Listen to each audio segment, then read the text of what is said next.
Welcome back. This is our third video providing solutions on managing customer expectations.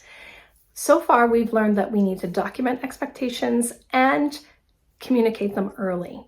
In this video, we're going to talk about how you train your employees to set expectations. Years ago, I learned about a book called Telling Ain't Training. While the grammar hurts my ears, it certainly is an accurate statement. The book emphasizes how you need to show individuals when you're training them. How many of you would say that training your employees on customer expectations equates to handing them the written expectations and saying, review them? You may not even be specific enough to say, read them. This is not enough, and give me a moment to explain why.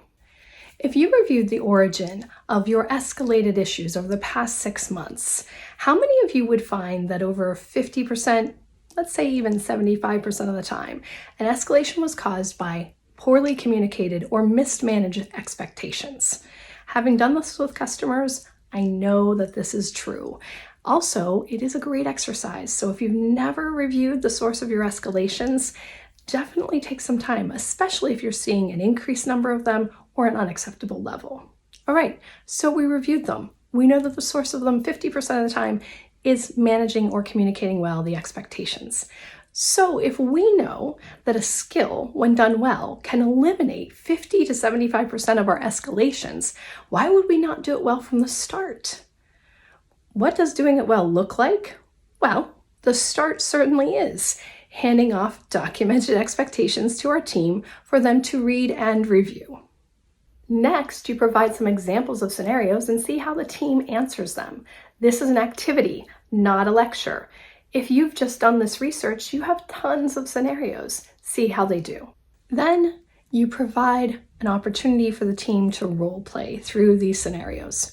I know people do not love role play, but how can you be certain that you're going to do something well, like explaining and managing expectations at the most important point, the customer interaction, if you're not ever doing it prior to?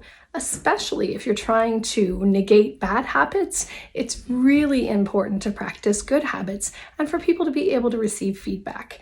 Every skill needs practice. If you need help developing a training like this, reach out. We love training. Be certain to tune in next week when we give you another solution in the series of managing customer expectations.